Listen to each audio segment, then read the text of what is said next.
Sindh United party जे उहिदेदारनि ऐं कारकुननि पारां खैरपुनातन शाह ऑफिस में पार्टी जी 19वीं सालगिरह मल्हाई वई, जंहिं में वॾे अंग में कारकुननि ऐं अॻुवाणनि शिरकत कई। इन मौक़े ते पार्टी ज़िला दादू जी general secretary Nisar Lakhia, deputy general secretary Nazir Ahmed Babar, Gajid Khoso Irfan Rais Allah Wadhayo, Mukhtiar Solanki, comrade Wajid Bughio ऐं ॿियनि पार्टी कारकर्दगी ते रोशनी विधी ऐं चयो त SUP सिंध क़ौम जे हक़नि जी हक़ीक़ी तर्जुमान करे रही आहे। इन मौक़े ते पार्टी जी 19वीं सालगिरह जो केक सहाफ़ियुनि ऐं कारकुननि गॾिजी काटियो। जंहिं बैदि अॻुवाणनि ॻाल्हाईंदे चयो त सिंध जे हक़नि ते कंहिं बि सूरत में सौदेबाज़ी न कंदासीं। असां पंहिंजी धरती जी हिफ़ाज़त करणु ॼाणियूं था।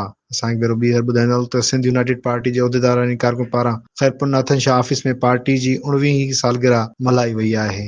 खैरपुनातन शाह जे सहाफ़ियुनि, ख़ासि तौर ते सीनियर साहब भाउ कुर्बान बुगियो साहब, सिंध TV जो रिपोर्टर असांजो सुमरो साहब ऐं अमन सिंधी साहब ऐं हिते असांजा दोस्त आयल साथी जेके आहिनि उन्हनि सभिनी जो अॼु असांजी सिंध यूनाइटेड पार्टी जी 19वीं सालगिरह आहे। 19 साल पहिरीं सिंध यूनाइटेड पार्टी जो बुनियादु पियो जेको आहे त सन खां उनजी शुरूआति थी ऐं अॼु 19 साल पूरा थिया।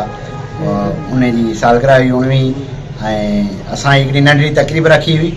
सिंध यूनाइटेड पार्टी जो जेको बुनियादी मक़सदु आहे उहो पार्लियामानी सियासत असां कयूं था ऐं सिंध यूनाइटेड पार्टी जे फाउंडर्स मेंबर आहिनि उन वक़्तु इहो सम्झी करे ई बुनियादु विधो त जेको पार्लियामानी मोर्चो आहे जेको असांजो ख़ाली हुयो त जीअं असां पार्लियामानी सियासत में वञी करे ऐं पंहिंजे सिंध जे हक़ या सिंध जी जेके बि शयूं आहिनि उन्हनि जे हवाले सां जिदोजहद कई।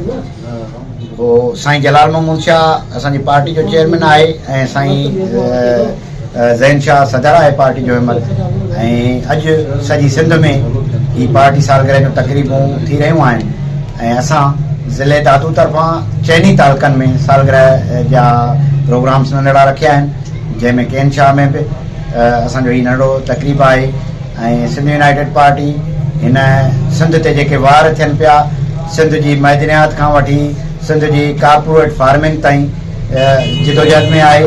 कंहिं नालनि वारे मसइले ते सिंध यूनाइटेड पार्टी पंहिंजो किरदारु अदा कंदी रही आहे।